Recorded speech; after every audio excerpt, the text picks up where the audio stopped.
Well, this is sort of a weird, odd, and slightly uncomfortable place that I don't normally do videos, but today we are talking about the newly dropped Mark 8 Golf R. Recently, VW did their premiere of the new Mark 8 coming out in October of 2021, and I thought it'd be super fun to share some of my thoughts with you guys. In addition to that, I had an opportunity to chat with Megan, who's a product manager at VW for the Golf specifically, about some questions that I had on the car, some things I wanted clarification on, and some information beyond just what that press release said. Now let's go ahead and get some of these specs and numbers out of the way right up front. They're bumping up the horsepower on the Mark 8 Golf R to 315 horsepower and 310 pound-feet of torque. This is a roughly 27 horsepower increase and roughly 30 pound-feet of torque increase. If you're a VR6 fan and you were expecting a VR6 or you really wanted that 5-cylinder turbo that the RS3 or the TTRS has, wah wah, welcome to the disappointment train, because it's not going to happen. Look, I'm with you. As much as I'd love to see a VR6 in one of these things, boil it down, cost per horsepower, cost overall, performance per cylinder, all those things are better with the 4-cylinder turbo. I know if we turbocharge the VR6, it would be a whole different ballgame. And while I'd love to see a VR6 turbo, Golf R, you're probably talking like, what, a $65,000 Golf at that point, so probably not going to happen. This engine is probably going to be much more similar than it is going to be different. We still have variable valve timing on the intake and exhaust cam. We have valve lift on the exhaust cam only. What exactly they're going to be changing on this engine has not been released yet. I'm guessing. Also, real quick disclaimer, anything I say that's not in that press release is my own opinion. Also, we're about a year out from this car actually hitting the road, so things could change. However, with the information that we have now, verified directly by Volkswagen, this is what this car should have, but weird things happen, like, I don't know, global pandemics. So back to the engine, what I assume is going to be largely a software change. Of course, there'll be some other things, like our charge cooler piping is going to be different, our intake's probably going to be different. There are some really cool things that this R is going to have on it, some firsts from the factory from VW I'm really excited about. Don't worry, I'll talk about the things that I don't love, but we'll save that for a little later. This car is going to be getting a suspension improvement, 10% increase in stiffness of the springs and in the anti-roll. So awesome, right? A lot of the performance stuff designed around this car is to reduce the amount of understeer, which is awesome. And this is, remember, an all-wheel drive car that is front-wheel drive based. I actually think the increase in suspension stiffness is a good thing, especially when the car is in race mode. Now, this car is going to have a ton of features that are either almost the same or the same idea, but an improvement over the 7.5. So we're still going to get dynamic chassis. We're still going to get the automatic high beam control. The way it was put to me is the Mark 8 is going to be everything the 7.5 was, just a bit better from a technology and performance standpoint. We're seeing that with the increase in horsepower. We're going to get it in 3 colors. We're going to get the Lapis Blue, which is what you see in all the press releases and the photos that I've been showing you. We're going to get black, and we're going to get pure white. It'd be pretty epic if they came out with some cooler colors down the road, but as of the first run, you're only going to have 3 color options. Some of this information is not released yet, like the overall vehicle weight and the differential there. There was some things done for weight savings. Lighter brake calipers. They went to an aluminum subframe, which was probably less for lightweightness, was probably less for weight and more for rigidity. I think that said like a 600 gram weight savings on the subframe, so not a ton, but that's something that Audi's been running for a while. This is also built on the MQB platform. However, it is not the same MQB platform that the Mark 7, 7.5 were built on.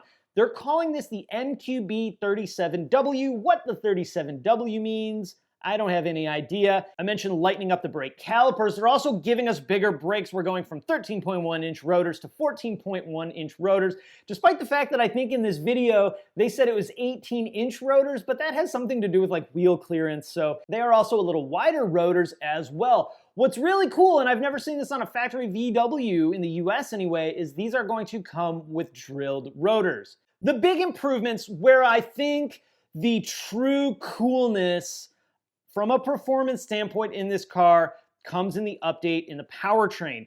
You're still going to have 2 options. You will have a manual transmission option, and you will have a DSG option, 7-speed DSG, 6-speed manual. This is an updated all-wheel drive system we are getting, in the rear diff torque vectoring, this car is going to have the ability to split power 50-50 between the front wheels and the rear wheels, which is awesome. Also going to be able to take that power sent to the rear wheels and split that side to side. This is truly done to reduce as much as possible understeer conditions. That change in the all-wheel drive system with an addition of a new vehicle dynamics module that's going to incorporate the entire vehicle, the electronic stability control, the suspension damping, the four-wheel drive, where power is applied, all that stuff's going to have sort of this central hub. It's going to interact with everything a little bit differently than on previous generations, hopefully leading to a more performance-oriented setup and something that reacts considerably faster. This is also going to be able to dampen each individual corner of the suspension independently. I think it said like up to 200 times a second. And I know a lot of you guys were like really worried about not having a manual transmission anymore. It is going to be an option. Also, something that I got a lot of flack for on my R when I got it is that it doesn't have a sunroof. Well, the Mark 8 will have a sunroof. Because the R is one of the halo cars for Volkswagen, it's gonna get all the new cool stuff as best it can. Megan and I had a really long conversation about lighting and lighting dynamics and how in the US they haven't updated the rules for our lighting since like the 60s. So unfortunately, we're not gonna get some of that cool matrix or super dynamic lighting that some of the other parts of the world get. But other than like a couple of things, this will be the exact same car throughout the world. So Europe is not getting the much cooler, more horsepower driven car that we're getting in the US. Beyond a couple of DOT regulated changes, it's the same car everywhere in the world. I even challenged on that one because in the press release it says they're getting a heated steering wheel. And I was like, I want a heated steering wheel. And yes, we will also be getting a heated steering wheel on a Golf in the US, which is super duper rad. Also, because the Taos is being built in Pueblo, Mexico, they have pulled the Golf production out of Mexico, shipped it back to Germany, so all the GTIs, all the Golf Rs will be built in Wolfsburg. All right, let's break down into the styling. Let's start in the interior. I like a lot about the interior. These seats are phenomenal. I love them. In fact, if the R logo matched, I would probably be retrofitting these into my Golf. The seats look awesome. It looks very much like a combo of the current generation R with that like carbon fiber-ish look to certain parts of it, and the older Mark IV R32 seats, which those are one of my favorite VW seats of all time. The only kind of negative of the seat is there's no adjustable headrest, but I think the awesomeness of the seat makes up for that. I did confirm we are going to have illuminated rear door cards, unlike the current generation Golf R. Also, they're going to have the lights that project the R logo down on the road when you open the doors, or probably not in the road because you shouldn't be opening the doors in the middle of the road, but in the parking lot it's going to project those R logos down on the pavement. Now, of course, without sitting in the car, it's hard to tell of how the ergonomics are and where everything's at. That's been a pretty good VW thing, I think, historically. Now, some of you know Paul from ShopTap and I do a podcast where we talked about the R, and one of the comments that someone said is, hey, they got rid of the volume knob on the radio. And I get it.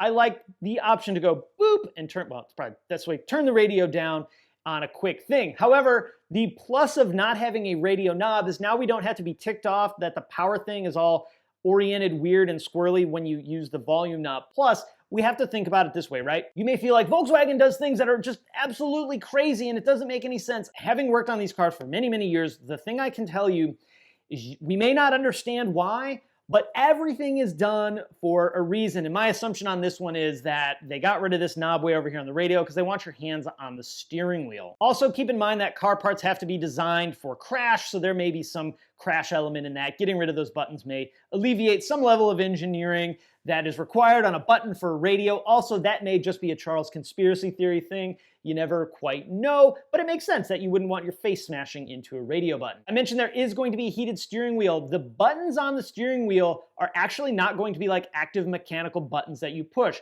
These are going to be touch pads that have haptic feedback. So it's going to give you a little feedback in your thumbs when you push the button. And what's cool is that means you can do different things like a long press of a button. So if you long press this R logo, it drops you straight into race mode, saving you, I don't know, a button press or two. I just think the cool fact, you know, how often are you going to use that? I don't know. But I think the cool factor of that is pretty, well, pretty cool. Interior space-wise information hasn't been fully disclosed. However, the car didn't really get any bigger from the 7.5, so you can expect that to be almost exactly the same as the current generation R. Will the armrest open and close on the first run? I don't know, but you know what? That's a good question.